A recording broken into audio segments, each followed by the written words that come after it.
Good morning, gang. I'm about to cook up some biscuits and gravy. The Dutch oven. I'm just heating up the coals right now.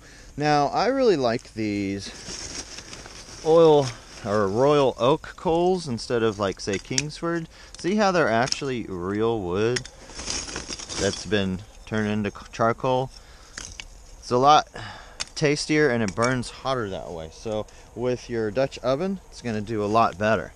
Now I'm using this little chimney guy to get them started. You see that's starting to do real nice. Now this is my Camp Maid Dutch oven. You see here, this little doohickey is got a handle on it. That way you can hook this on here and always have a place to have your lid out of the dirt. Now my Dutch oven is normal old Dutch oven, but on the bottom here you got this little spot to put your coals. Now the cool thing about this setup is you can turn this into a griddle by taking your hot coals right here, and see how this just kind of slides up underneath there? Now you got your hot coals underneath that. So you can cook up your bacon and your eggs and your pancakes and what have yous, if that was what was on the meal for in the morning. But for today, I'm going to cook up some biscuits and gravy. So essentially what I'm going to do is start off the biscuits, put them in here and let them get almost baked off. That way, you know, a lot of people will throw their stuff in here and just throw the biscuits on top, but that gives you kind of a soggy underneath the biscuit. What I'm going to do is cook them and then leave them off to the side. Go ahead and do up my sausage and gravy, which will take little to no time, and then I'll throw those biscuits back in there right on the top. And what that will do is just cook them off, finish them off, if you will, and then I'll have some good old breakfast. But I wanted to show you this setup. Just like so. So this is looking pretty good up under here. See? So essentially what you need to do, let me see if I can put this in a good position to where you guys can watch me. There we go. Take that off. Take this off. Throw some coals in here.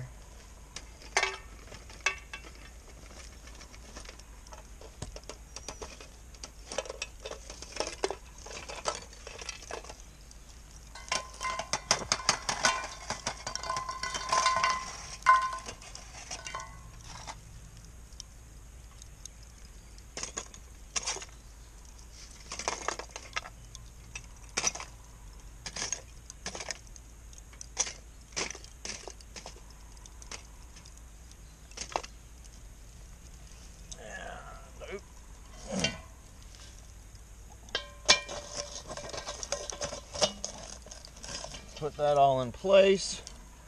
That's all on top. Let that start getting hot. What I'm going to do is position these hot coals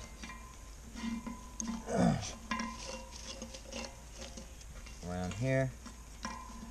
And I may very well have put those on there a little bit too soon. I probably should have let them get a little bit hotter, to be honest with you. But in order to remedy that, what I will do is just put a few more in here. That way you can actually see what I'm doing here. So, just going to take a few coals, throw them in the chimney. Now these are really cool because they are designed to where you don't need any kind of lighter fluid, right? But I'm going to use a little bit of lighter fluid anyways because I'm trying to speed things along. Huh? There we go.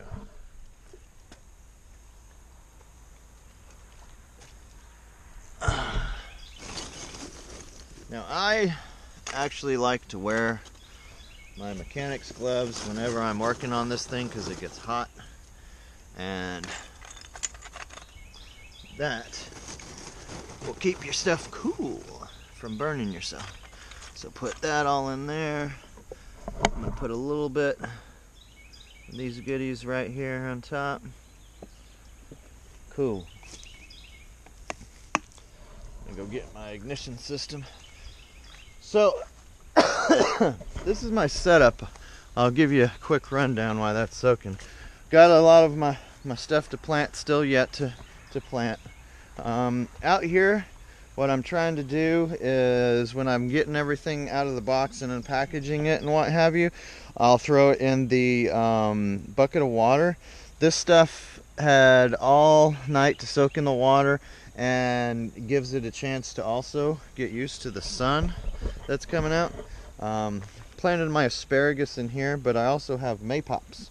Maypops are essentially passion fruit, passion flowers. These guys right here. Now the cool thing about this is dual purpose. These leaves are edible. Not only are they delicious, I mean, honestly, they're one of the fucking tastiest greens that I've ever had. They got a beautiful nutty taste to them.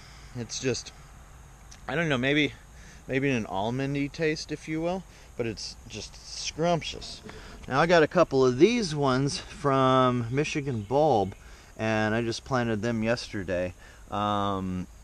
So what this is going to do is essentially track up the stick and then up over here to my peach tree, and then I'm going to train them to do that on the peach tree. Now these are wild maypops here in Georgia. Those are purple passion flowers, so theoretically speaking they should cross-pollinate with one another and make me some not only hardy plants, because they have the parents of a plant that is native to this very property. All that shit grows wild, but also maybe get some purple flowers in that mix, maybe some tastier fruits, if you will. I'll give you a quick rundown on some of the things I did yesterday. Planted these aronia berries, so got these aronia berries going. These were also from Michigan Bulb, aronia berries. They're pretty good looking bushes, trees, what have you. That's probably the best looking one out of the one they sent me. This guy right here. And I had this one over here. And then that one right there. You can see out that way I've got my blueberry bushes. And Waffles is out there checking things out. But all these in here that you see tall are jujubes. You see these little orange sticks sitting out of the ground, or sticks sitting out of the ground with the little orange ties? Those are apples in there. And then I've got some pawpaws out that way, along with, that's the last of the jujubes over there, but there's some almonds out in there too, about mid-level trees. And then around those you can see the pawpaws. And then far out there on those posts, those are muscadines. And then beyond that you've got chestnuts and walnuts go on the outside here. Kind of help keep the forest, the tree line, back where it is. Once those walnuts get big, it'll be hard pressed for anything to really grow under there, so we'll have a true canopy. And I made my canopy trees down there in the corner and out this way, and what I'm going to do is use them as kind of like a border down to the entrance of the property over that way. Got all my pomegranates over there. I still have a number of trees, like some chickapins. I've got some more chestnuts and some gobbler oaks to all plant. These guys here, the Nankin bush cherries, what are they? Nanking bush cherries. So I've got some Nanking bush cherries, and then some service berries, some Saskatoon service berries. So got some of those, and not to mention I've got even more coming. Evidently, it's going to be the norm for my frickin' plants to take 2 to 3 weeks to ship when I get them from these places. So I have to keep that in mind whenever I'm trying to do it. You know, not like most people, they want to get their shit out within a week, right? Now, when it comes to plants, evidently the norm is 2 to 3 weeks before they fucking ship that shit to you. Kind of lame. But what I'm going to do is get my Dutch oven set up and going, get it nice and hot, start cooking off some biscuits, and then I'll give you guys a rundown and let you see what I'm doing with that. Then I'll take those out, throw in my sausages, cook them up, and you'll see what's up. Now, this right here was my fire last night. Got so big it actually burned some of the dead vines on up into this tree. I'm ideally trying to clear all this shit out. I mean, believe it or not, all this was just as thick as that shit at one point. So as you can see, been working hard of getting this dead tree cleared out of here. All this was vines and bullshit. That'll be my fire for tonight. As you can see, that'll be a pretty good one. But this last little bit is still smoldering, but I want to clear all this nonsense out. This I want to keep. I want to be able to drive right down over here to the swimming hole. Oop, I lost my flip-flop. So in here, you can see where some erosion has been happening. I'm going to solve that by putting some heavy rock in here. And then over the top of that, I'm going to put some sand. So this right here will be my beach, if you will. And then as you can see, you got a pretty decent platform right here. So I'm gonna take my little rope swing and have it probably go from this tree to maybe that one over there, maybe this one over here. I'm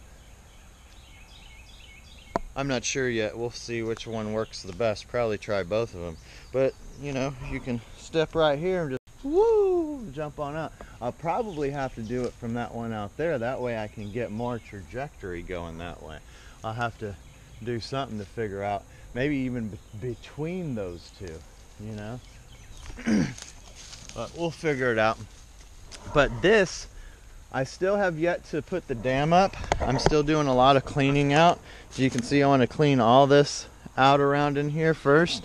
Then I'm going to build the dam back up and flood this out. So you'll actually get good fishing in here again. Get down here and swim and have a fucking fun. It'll be good to go. What you doing over there, Waffles, huh?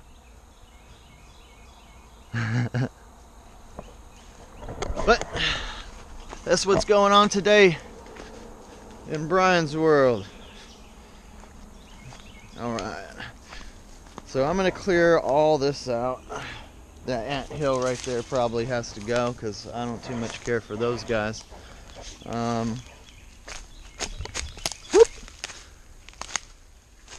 Down here, once I build that dam back up, the water should actually come up to about right here. So you can see the line that comes along over in there. And then over that way, there'll be just a little bit of water that comes up into here that we can actually stomp through. And then you'll have all this be filled up on across over there. To see where that sand is, the water will be filled up over there. So it'll come up a good 5, maybe 6 foot. But yeah, it's pretty exciting stuff. Right here is my creek. Took my baths in there yesterday. Got the chinkapins and the oaks all sitting in there right now. Go ahead and plant all of those today. Waffles is going to go off and explore. So let's get back to checking on the Dutch oven, see what's going on. I'm going to get that going, and then I'll be right back. Peace. So I'm still cooking the Dutch oven. Right here, we've got our setup going. Let's see, our biscuits are in there. As you see, I've already browned the the sausage. I did that because I was just about to take some butter and line the bottom of that in order to cook the biscuits, and I was like, you know what would be swell if this was grease from the sausage. So I'm going to cook that first, put it all on the outside edge like I did, that way it doesn't burn and crumble and turn to dust, and then I'll throw my biscuits in there, and that by all means should bake off quite well. And then I can just toss in my gravy and cook that and go to town. So I actually took it off the bottom heat. You've got a good residual heat in the pan already, good enough for the bottom. I've got those biscuits under there. I don't want burnt ass biscuits on the bottom, so that's why I took that off of the bottom. So all of the heat is on the top, so you will essentially bake your biscuits quite well and keep all of that sausage on the bottom from burning as well. Now I'm gonna need about 10 minutes for that to do its thing, so I figured I'd get just more videos going on. Now I'll show you my setup here. Got just three, think they're 15 watt solar panels, so total 45 watts if I'm not mistaken solar panels, and comes on down here to my deal here. It's showing about 12.6 volts right now coming off of this battery. I've got two of them, that way I can swap back and forth between, you know, whichever one is the best in the evening time. Oop, come here, you little bastard. So that one is just under 12 volts. My light started getting dim, so I was like, okay, I'm not going to get any more of that juice. I'll swap batteries. Now as you see here, this just plugs in. Wow. And then the light's on. Now see it blinking because it's not kicking out 12 volts. It needs 12 volts in order for that light to stay on constantly. I have another one over there. Both of them can just plug right in. So that's why, more or less, you needed two batteries. Now eventually I'm just going to get one big battery, and I can also hook this up to my car battery, but it does the job for what I want it to do right now, which is essentially just light things up. I also have my Coleman Powerhouse dual fuel lantern. That guy lights this place up pretty bright. Got my trash, that way I can keep everything clean and tidy. Let's see here. I already took those ants out. I put some ant killer on there. I don't want red ants all over me. I hate them. But my blueberries are looking pretty good. This is the Okalakani blueberries. Same one with this variety. Once again, it's doing pretty good. Now these are my favorite. I love these powder blue ones. I mean, this thing is almost as tall as me already, and gorgeous blueberries on them. Not ready to be picked yet, but they're getting there. This one, another beautiful blueberry. That's a powder blue.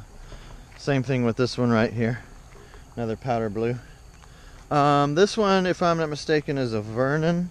These guys, if you notice, are a little bit bushier. That one's kind of buried. Let me look at this because it's the same thing. Yeah, the Vernon Rabbit Eye. Early season, already had its blueberries fall off of here through transport, evidently. Which is cool. You can put more effort into actually growing roots and getting used to being there. Now see, this little guy right here is a pecan. So I'll have a pecan right here. That blueberry is perhaps a little bit too close in maybe 10-15 years to this pecan, but by then it'll be a big bush, and then this thing will grow off and do its thing. And the sun is always coming up over here and over, so all these blueberries should not be bothered by this pecan tree in its later stages of life. Also have another pecan tree right here. So as you can see from here to there, that's roughly I don't know, 30 feet, I guess. Plenty of room for both of those to grow and thrive and enjoy each other's company.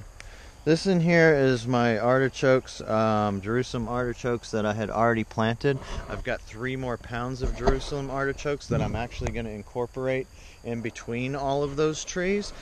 Because essentially what you want to look at, you want different layers in different plants. You want your large canopy trees, pecans, walnuts, oaks, that kind of thing.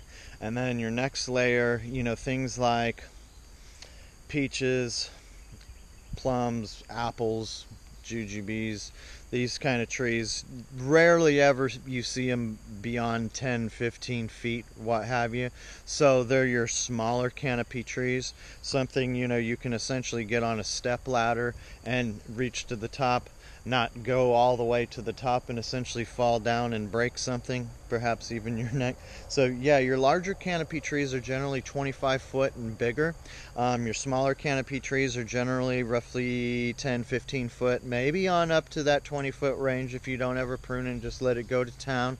But you know, those are your main canopy trees. Now below that you start getting into bushes and stuff like that. Maybe things like figs would still be considered into that group because they're not the large trees. Pomegranates, something of this effect here. You know, this thing is essentially going to bush out. It's not going to get much taller. So you have those fairly close to your apple trees or your jujube trees or your whatever trees, and they'll do fine. You can have them maybe 5 foot off, 6, 8 foot off in between that. Best for them. I would say good 10, 15 foot off of any of your larger canopy trees. Now the thing when you're growing all this stuff together, when you're planting it the same year, 2, maybe 3 years apart, they all have a chance to grow together. If you go and try to plant something under a 100-year-old walnut tree, that shit's not going to work. But if you plant, say, you know, some fucking pomegranates and some pawpaws underneath a walnut tree, you know, say not underneath, but 10, 15 foot radius around that walnut tree, as they grow together, they are going to they're going to work together. The walnut tree isn't going to just kill off all of that shit, you know, in 50 years from now. Maybe 50 years, because that's probably about the lifespan of those trees, one would imagine.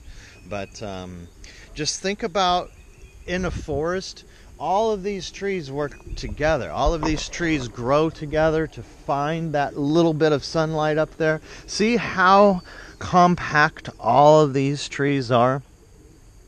Now, ideally, you don't want your food forest to look that way because you want to be able to walk through there and pick stuff. If it's all choked out, it's not going to grow as much fruit. It's not going to be as accessible. So you got to find that comfortable medium, okay? Incorporate everything not on top of one another, but to the point where you're still feeling like you're incorporating that forest, if you will, instead of... See, right now, I've generally got everything still sprawled out and separated. I got a big-ass patch of fucking land out here to plant all these trees. Everyone keeps asking me, where are you going to plant all these trees? Dude, I've already put 200 fucking trees in the ground, and it doesn't look like I did shit. I mean, there's little orange tapes everywhere, but some of them are like this fucking tall, you can't even see them. I mean, look at this pomegranate here. You can't see that shit looking out in the far. When you're standing right here, you can say, man, that's a good row of pomegranates. I think I got, what, 4, 5, 6, 7, 8 pomegranates out here right now. And I have one more yet to plant. One that I actually brought from seed. My grandma has a pomegranate tree over there. She died, and they ended up selling the house. So before that happened, I went and got all the pomegranates off the tree that I could. I ended up trying to plant a lot of those seeds, and I've only got maybe 2 or 3 plants to take. Of course, the squirrel came in and fucked up one of them, pissed me off so much I wanted to get that squirrel. I did. I wanted to fucking sit there, try to bait that squirrel with another pomegranate, and yeah, he never came back. But I had to just give up on that task. Needless to say, I had one pomegranate left that I babied and took care of, and now it's about this tall, maybe 3 years old, pretty bushy, and I'm gonna plant that one probably right there in that very here spot. Actually, no, I'm not going to be able to do that because this is a pecan tree. So this pecan tree is about as close as it needs to be to that one. So I'll have to find another spot, probably throw it on that other end. But this pecan tree will grow up, incorporate this area here. This will be his corner, his neck of the woods. I don't have anything else planted over there yet, except for some artichokes that are probably going to get overrun by briar bushes. But other than that, been doing good. Let me see, what are our time? 11 minutes. I bet my biscuits are about either done or burnt by now. So let's go and check out those biscuits. Come. Look at that awesome bulldog.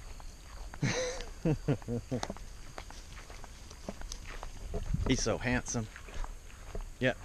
He actually got a little overheated the other day. We had to take him over to my buddy's house and get him out in the shade and a good rest, and he was right back at it the next day. I gotta watch him out here in the South Georgia heat. Keep him out of the heat. Sometimes he doesn't even do it himself. You would think, man, I'm getting hot, I'm gonna go lay in the shade. It's like I gotta tell him to lay in the shade sometimes. Okay, oh, I wanted to share this one thing. This is comfrey. So I got these little root clippings and I put them all in here to go ahead and get them excited and start, you know, showing leaves and stuff. And I've got them over here so when the sun comes down, it's breaking through these leaves and not fucking my plants up. Same thing with those guys right there. That was miner's lettuce in there. But in here, I went ahead and cut some of these Jerusalem artichokes in half and gave them a chance to kind of let the tops burn up. And now what I'm doing is letting them think that they're in the ground to start shooting off little roots and what have you. So see, like this guy right here, he's already shooting it off. Now this one's small enough, I didn't want to cut it in half, so I'm just going to plant it by itself. And this one right here, I plant it by itself. And, you know, you can see I got a big ass pile of them, you know, all in there. So each spot in between these trees out here, each spot in between these trees in there, I'm going to plant a Jerusalem artichoke, and they get to be tall plants, especially if they're out there, and they're pretty evasive. So over the next few years, if they just fucking grow and grow all out there, and in a sense infest my whole tree area, it won't hurt my feelings. It'll be cool. Those trees will actually, oh shit, look at those biscuits. I think they're almost ready to go. Wow. Okay, let me take this right here. Now, what we're gonna do now,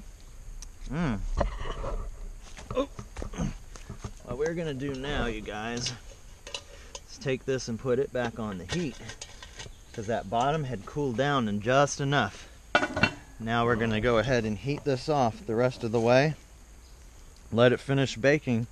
Those biscuits are going to be off the chain, you guys. I already know it. So while that's happening, let's get us some gravy going on. If I'm not mistaken,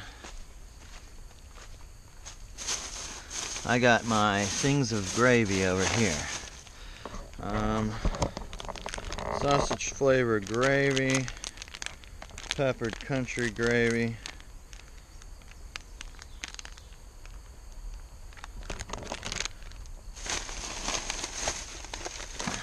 makes 2 cups. I got actually one of each kind.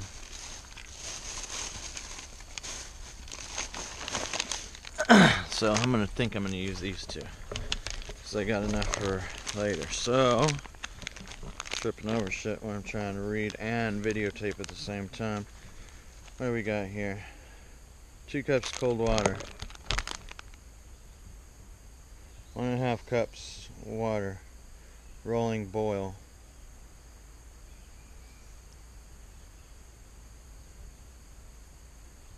Okay, I see what's going on. Alright, well, I'm going to go ahead and get these sausages made up, or gravy, and then I'll be right back with the end results. What's happening, you guys? So I think I'm about figured out here with all these goodies. I'll show you what I've got going on here. Just a moment. Multitasking, that's what I do all the time out here. Gotta multitask when you're a lone wolf. So let me change hands here. That's why I got this glove on, by the way. So what I had decided to do is keep these biscuits in here. I'm still trying to figure out the best, quickest, best, fastest, amazing method to do this. So essentially what I had done, cooked the sausage off first and gave myself a nice little layer of grease, and then I cooked baked the biscuits, left the sausage on the outside to go ahead and keep it warm but not burnt. Went ahead and flipped the biscuits over, so you can see they've got a nice golden crisp to them. Essentially at this point, you know, they're just about done on the top there. They're good. So these biscuits are all set. Now what I did is I took my glass that I drink my water and my beers in and made me up some sausage gravies. And then what I'm going to do here, is pour it all over the place evidently. So, poured it right on in there like so. Now what I'm going to do is actually move all my biscuits over this way. That way they don't get soggy. And all of my sausages I'm going to put over there. Now at this stage I'm going to go ahead and let that cook off. Okay? I'm going to let that do its thing. Now, here momentarily, that will need a good stir or two, so I'll go ahead and stir that. I would imagine another 5-10 minutes at most, I'll be sitting down eating. So the finished product, I'll go ahead and kick this thing back on, give you a gander of what it turned out to be. But I think that's going to turn out to be a fine meal. And you know, I'm only one person. What am I going to do with all of that? Well, I'm going to eat the shit out of it because I've been working my ass off. But whatever is left over, I'm going to go ahead and mix in my homeboy Waffles dish because he deserves it. He's out here working hard too. Then I'm going to probably plant some trees. Then it'll get a little too hot. Then I'll go ahead and come in here where it'll be shady, and I'm going to cut all this bullshit down because I do want to be able to drive my vehicle right through this very spot in between this tree and this hump of dirt and be able to drive through here down to the water if need be, then turn around, go back out that way or this way. But I'm gonna leave these big monster trees. I love them, but these other little trees that's grown by, gonna come in here, cut all that stuff out, even bush hog all in there, clear all this, and do exactly what I was telling you guys about, turning that into my watering hole. Pretty excited. That's gonna be done over the next couple of months, so I will try to get that on video for you guys too. Trying to get as much content so you guys get your ideas on what I did here. Get your food forest going, get your permaculture set up. You all have different things with your plot of land that is going to make it better than this one, and then some things are going to be not as good as this one. But what you do is find your strengths and really focus on those. The best plants that you can grow in your area, focus on that bunch. Here in the state of Georgia, there's so much stuff that I can grow, and things are like right on the borderline. As far as, say, like avocados, for instance. Avocados, you can't just go and take, you know, a Haas avocado pit from the grocery store and grow that here in the state of Georgia. I've already tried. It's not very good.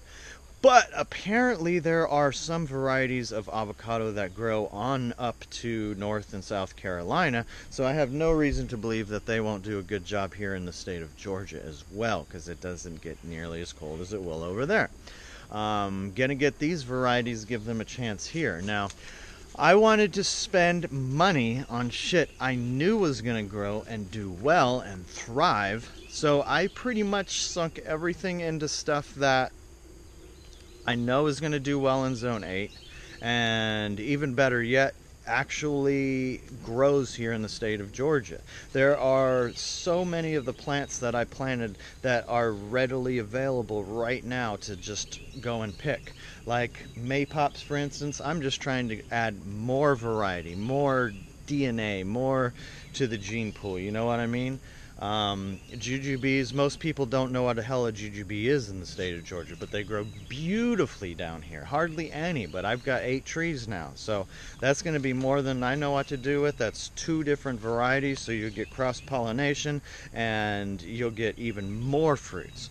Then I'll be able to take some little root clippings, or not root clippings, but you know, little clone clippings, and make more trees and then sell those to $20 to $30. I mean, those were on sale for 20 bucks, but they sell those things for 40, 45 bucks out there. It's ridiculous, just because they're abnormal, they're new, they're something people don't have readily available, like an apple, or a peach, or pecan, which are all things that I've also have on this property, and all grow essentially wild in the state of Georgia.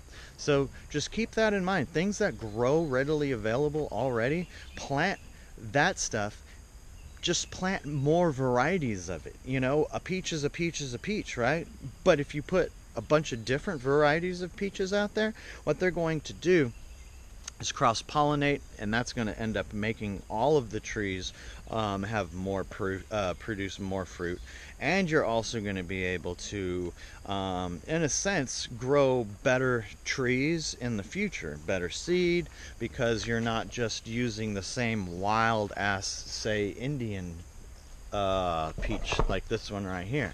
Now the cool thing that I am going to do with this, and I'll show you guys when I come about doing it, is I'm going to take clippings from every other stone tree that I can get my hands on. Now the way that you see these things growing, all these other branches up here, they're all going to be different sizes. So say this one right here, I get a clipping that is that size, I'm going to match it to this one and graft it to this one. And if I get one that matches, say, this size, I'm going to graft it to this one. I'm going to graft it to this one over here. It matches this size. And I'm going to have, this is going to be a Frankenstein tree, because this is rootstock that grows here naturally, right? Indian peaches, it grows just wild in a sense. That's the best rootstock you can have. Grafting stuff onto that is going to give you so many different varieties of stone fruits on this one tree. Actually, there's 3 of them here that I'm going to use. Some people say, oh, those are too close together. Fuck them. I'm going to do it. May have to throw some extra water on there. Maybe have to do this. May have to do that. I don't know. We'll see. But I think I've got a pretty good setup to do exactly what I'm looking at doing. Oh, looky here. What did I do with my spoon, you guys? Oh, I left it in my cup. Here we go. Okay, so you see here that gravy's kind of thickening on up now.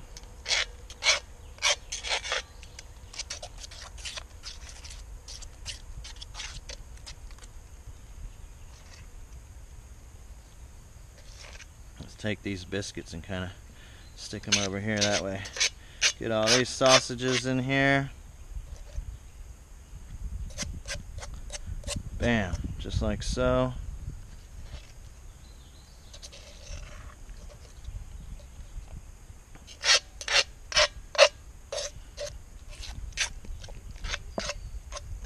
Now that is where it's at right there. This over here like so.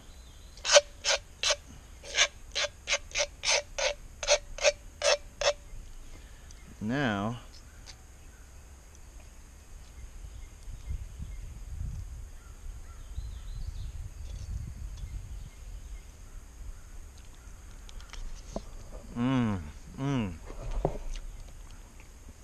that's hella good, you guys. What I'm gonna do, I'm gonna actually want to toast those biscuits just a little bit more. So what I'm gonna do is turn that off to the side here. I'm gonna put my main heat on there.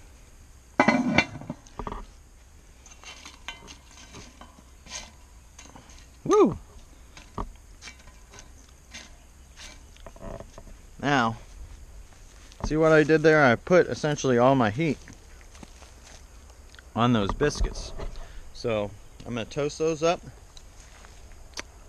and I'm going to have a fine meal, you guys. Thanks for joining me. That was still me trying to figure out the best method to make biscuits and gravy, but I see myself doing it that way for the most part from now on out, because I only had to use my Dutch oven to make it in.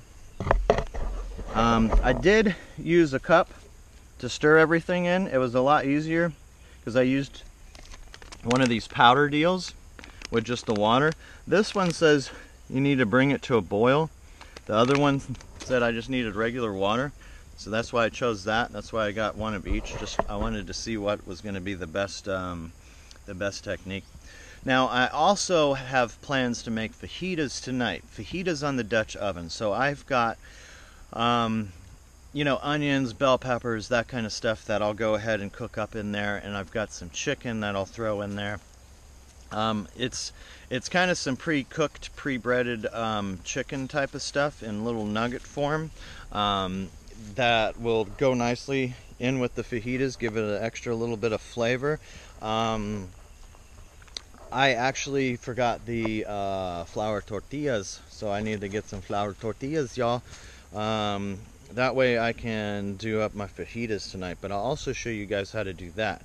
Now, whatever I have left over from those fajitas, as far as bell peppers, onions, yada yada, I have also got some egg beaters, so I'm going to make up some skillet breakfast tomorrow with whatever I have left over from the fajitas, and then perhaps make that into breakfast burritos, skillet breakfast, all the above, man. So you see how you can incorporate this stuff when you go camping.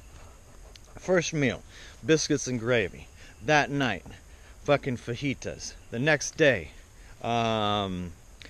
skillet breakfast. Bring you some potatoes in. You don't need to put them even in tortillas. You can just eat them in the little bowls or what have you, but it's the bomb if you put them in the tortillas, especially if you have kids.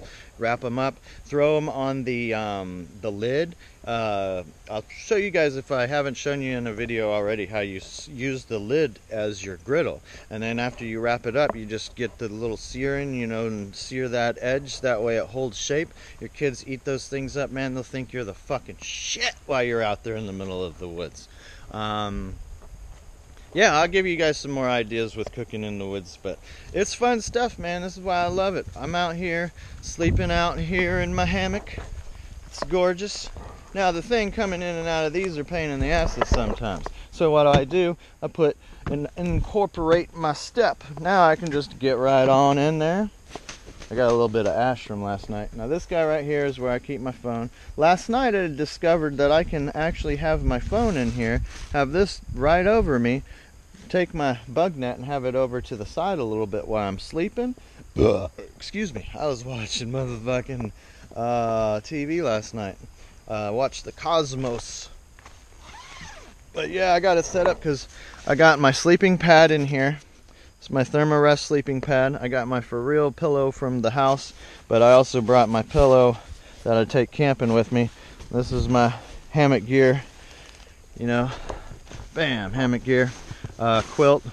Quilts are always better to use in hammocks. I don't know why people are still using sleeping bags and hammocks. The shit is so restrictive. It's so hard to crawl in and out of that thing. Get you a hammock gear fucking quilt, you guys. It's the bomb diggity.